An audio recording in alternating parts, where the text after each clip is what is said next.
الصلاة والسلام على صاحب الرسالة وعلى آله وصحبه ومجتهد ملته أولي الأيدي والأبصار والنوالة.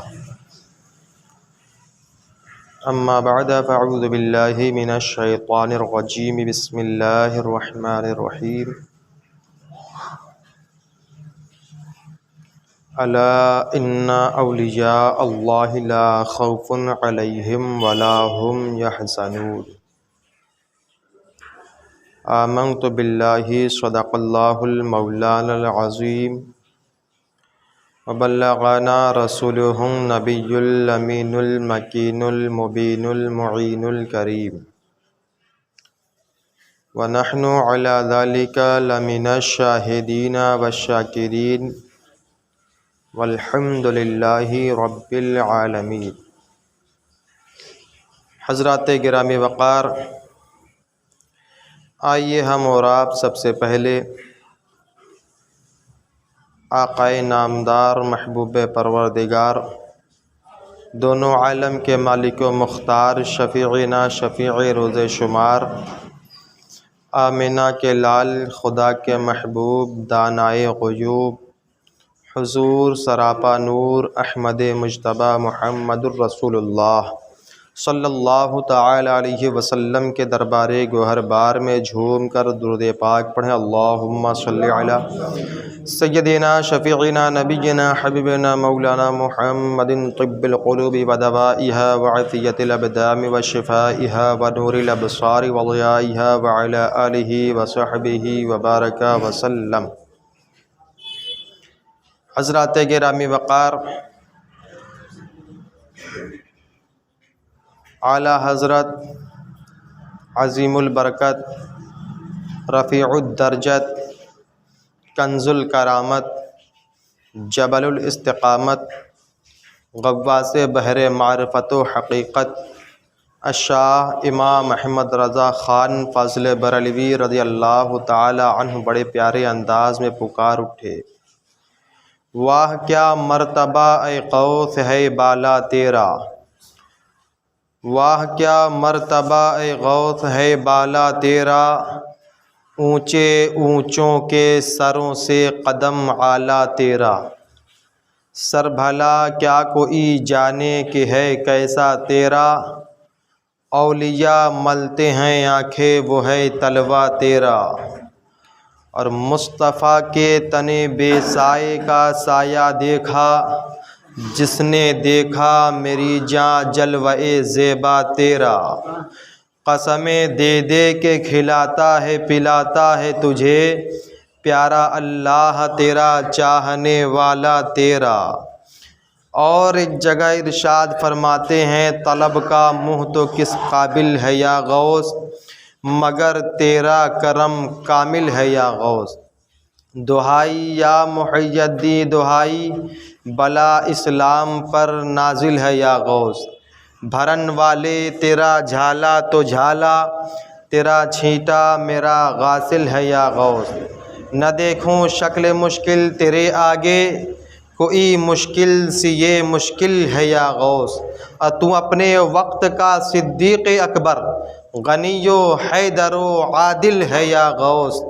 اور ارشاد فرماتے ہیں صحابیت ہوئی پھر تابعیت، بس آگے قادری منزل ہے یا غوث.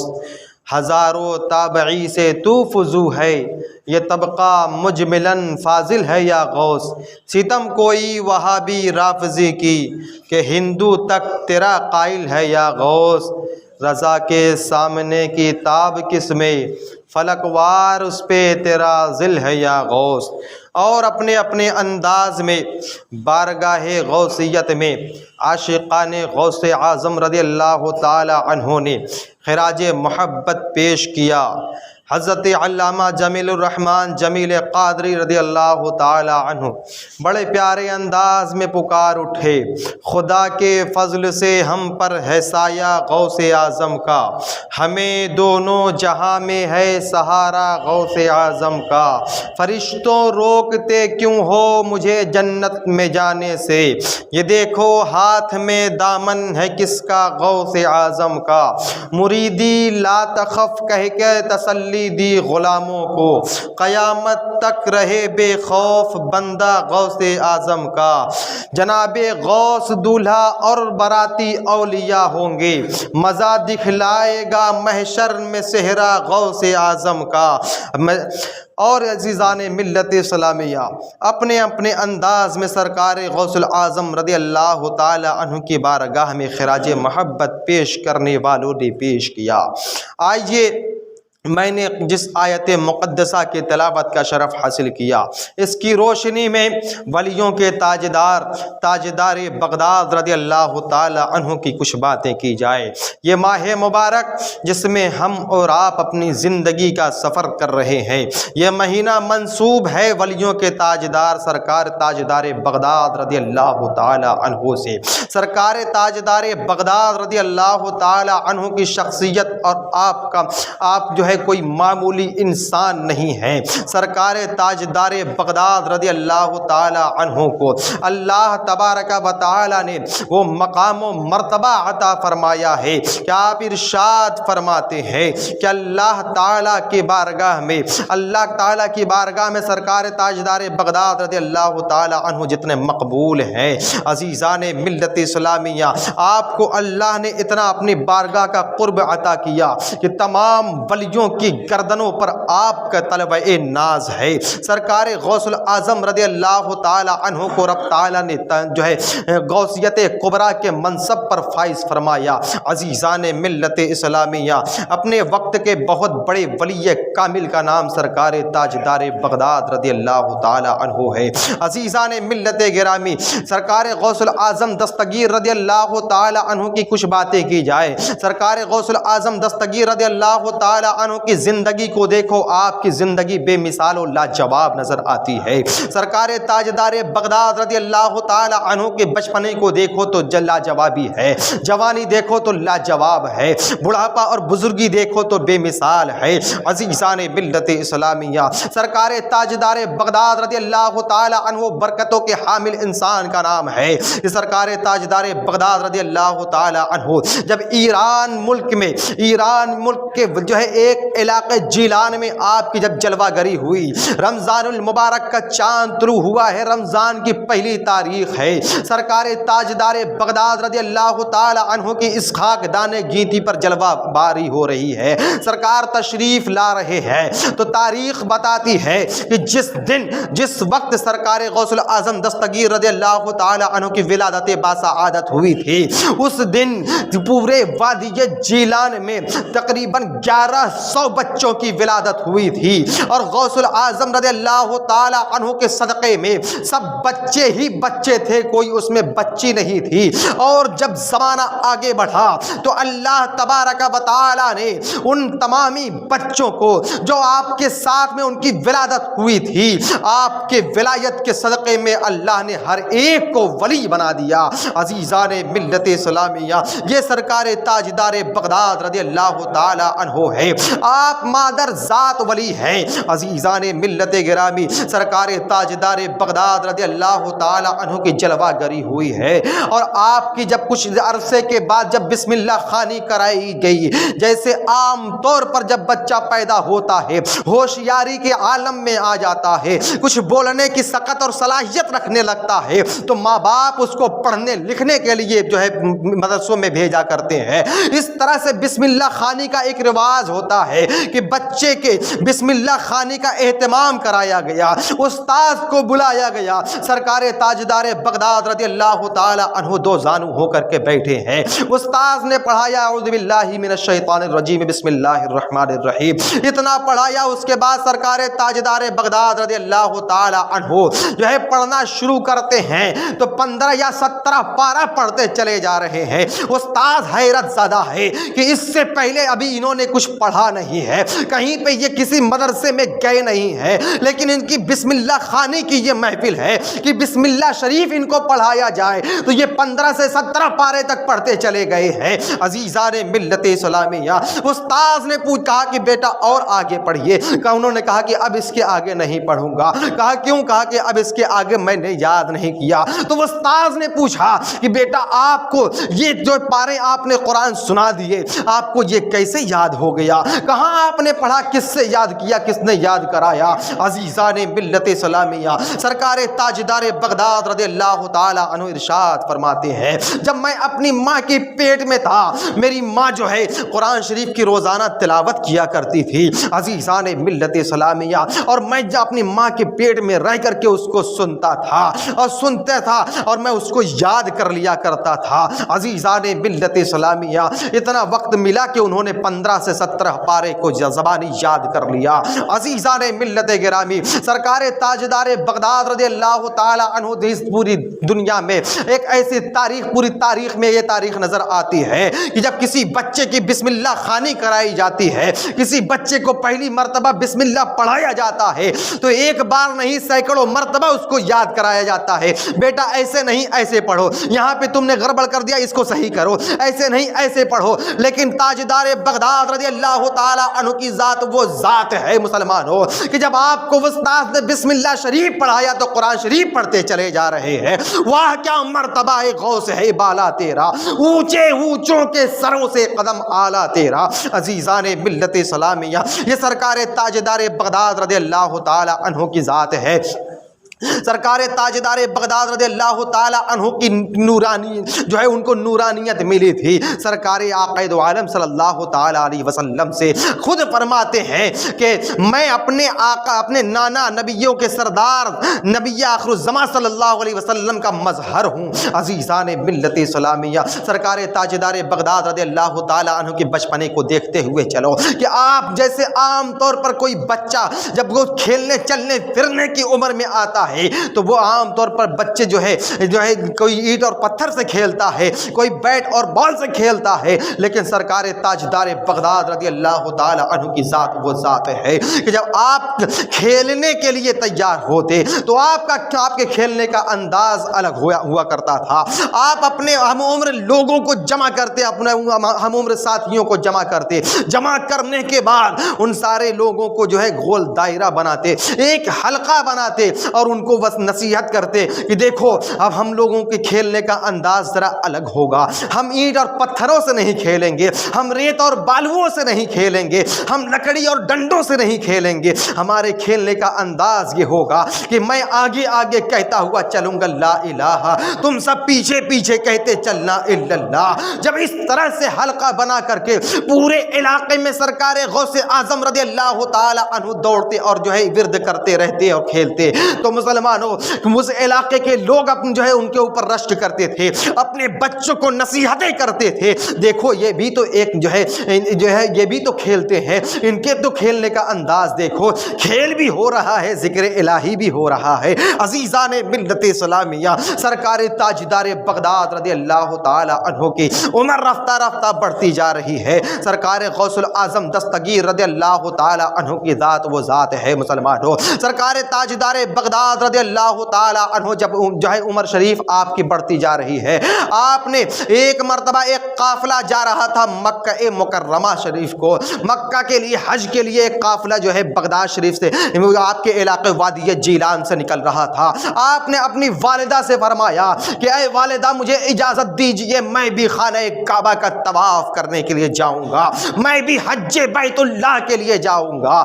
ہر مسلمان اپنے دل میں یہ تمنا لیے بیٹھا ہوا ہے کب وہ گھڑی آئے کہ میں روضہ رسول کا دیدار کر لوں, کب وہ وقت آئے کہ میں خانہ کعبہ کا طواف کر لوں, کب وہ وقت آئے کہ میں حجر اسود کا بوسہ لے لوں. عزیزان ملت اسلامیہ, سرکار تاجدار بغداد رضی اللہ تعالی عنہ اپنی ماں سے اجازت طلب کرتے ہیں, اے میری ماں مجھے اجازت دے دیجئے تاکہ میں جو ہے خانہ کعبہ کا طواف کر کے آؤں. دل میں انگڑائی ہے, دل میں ایک کشش ہے. عزیزان ملت اسلامیہ, آپ کے کم عمری کو دیکھتے ہوئے آپ کی والدہ نے کہا بیٹا میں جانے کی اجازت تو دے دیتی لیکن میں دیکھ رہی ہوں کہ تمہاری کم عمری اس بات کی اجازت نہیں دیتی، بیٹا نہ جاؤ تو بہتر ہے۔ عزیزان ملت اسلامیہ بعد میں چلے جانا، اس لیے کہ قافلہ پیدل اس وقت آج کی طرح سواریوں کا انتظام نہیں تھا، پیدل قافلہ جاتا، جنگلات سے گزرتے ہوئے جاتے اور وادیوں سے گزرتے، پہاڑیوں سے گزرتے ہوئے۔ تو عزیزان ملت اسلامیہ القصہ مختصر کہ وہ قافلہ روانہ ہوا جو قافلہ مکہ شریف کے لیے حج کے لیے جا رہا تھا۔ سرکار تاجدار بغداد رضی اللہ تعالی عنہ کے دل میں ایک کشش ہے، ایک تڑپ ہے جو باقی رہ گیا۔ آپ نے سوچا کاش میں بھی خانہ کعبہ کا طواف کرتا۔ قافلے کو اپنے دروازے پہ بیٹھ کر کے دیکھ رہے ہیں، جب تک قافلہ نظر آ رہا تھا دیکھ رہے تھے، ٹکٹکی باندھے قافلہ دیکھ رہے ہیں۔ قافلہ آگے بڑھتا جا رہا ہے، جو قافلہ آگے بڑھ رہا ہے نگاہوں سے دھیرے دھیرے اوجھل ہوتا جا رہا ہے۔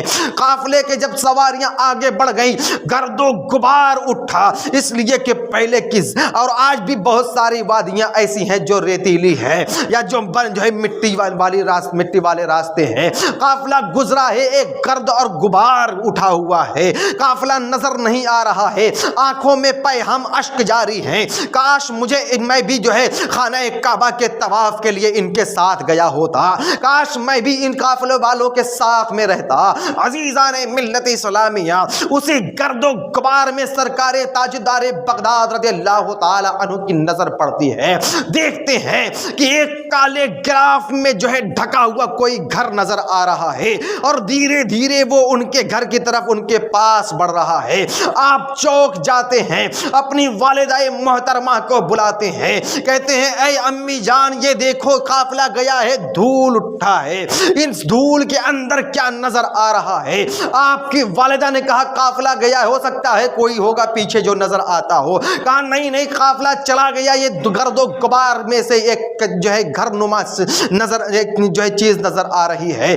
عزیزان ملت اسلامیہ آپ کی والدہ نے دیکھا، کہا کہ ہاں بیٹا وہ تو قافلہ گیا ہے جو مکہ میں جا کر کے خانہ کعبہ کا طواف کرے گا، وہ قافلہ جو گیا ہے کعبہ شریف میں جا کر کے حجر اسود کا بوسہ لے گا، وہ قافلہ جو گیا ہے کعبہ شریف پہنچ کے آب زمزم سے سیراب ہوگا۔ لیکن اے بیٹے میں دیکھ رہی ہوں یہ خانہ کعبہ ہے جس کے طواف کے لیے وہ قافلہ گیا ہے اور میرا بیٹا اس کی کشش دل میں لیے بیٹھا ہے۔ میں دیکھ رہی ہوں کہ وہ خانہ کعبہ مکہ شریف سے چل کر کے وادی جیلان میں عبد القادر کا طواف کرنے کے لیے آ رہا ہے۔ سارے اقطاب جہاں کرتے ہیں کعبے کا طواف، کعبہ کرتا ہے طواف درے والا تیرا۔ عزیزان ملت اسلامیہ وہ سرکار غوث العظم دستگیر رضی اللہ تعالی عنہ کی ذات ہے کہ دل میں تمنا ہے کہ میں خانہ کعبہ کا طواف کروں اور کسی وجہ سے وہاں نہیں پہنچ رہے ہیں تو کعبہ طواف کرنے کے لیے آ رہا ہے۔ عزیزان ملت اسلامیہ پھر رفتہ رفتہ آپ کی عمر پاک بڑھتی رہی، آپ 18 سال کی عمر میں پہنچ گئے ہیں۔ آپ نے اجازت لی اپنے والدہ سے اور کہا کہ امی جان میں پڑھنے کے لیے بغداد شریف جانا چاہتا ہوں۔ یہ بغداد شریف وہی ہے جو اولیاء اور صحابہ کے بہت سارے مزارات یہاں پہ پائے جاتے ہیں۔ عزیزان ملت اسلامیہ یہ بغداد اس وقت مرکز بنا ہوا تھا اور مسلمانوں یہ روحانی اور علمی اعتبار سے ہر طرح سے یہ مرکز ہے، اس لیے کہ غوث العظم دستگیر رضی اللہ تعالی عنہ وہاں جلوہ بار ہے۔ سرکار غوث العظم دستگیر رضی اللہ تعالی عنہ اجازت لے کر کے ماں سے نکلتے ہیں، ماں نے اجازت دے دیا۔ راستے میں جو معاملہ پیش آیا اکثر آپ لوگوں نے سنا ہوگا، اکثر وہ مقررین بیان کرتے ہیں کہ ڈاکوؤں نے حملہ کر دیا تھا، قافلے کو لوٹ لیا تھا، لیکن سرکار غوث العظم دستگیر رضی اللہ تعالی عنہ کے پاس بھی آئے تھے، ان سے پوچھا تھا کہ بتاؤ تمہارے پاس بھی کچھ مال اور مال و متاع ہے؟ آپ نے کہا تھا میرے پاس 40 اشرفیہ ہے۔ وقت کی نزاکت کہہ رہی تھی کہ جھوٹ بول دیا جائے، وقت کہہ رہا تھا جھوٹ بول کر کے مال کو بچا لیا جائے، علاقہ قافلے والے کہہ رہے تھے جھوٹ بول کے مال بچا لیا جائے۔ عزیزان ملت اسلامیہ آج بہت سارے لوگ کاروبار کرتے ہیں، کہا جاتا ہے سچ بولا کرو، کہتے ہیں سچ بولیں گے کاروبار نہیں چلے گا، نقصان ہو جائے گا۔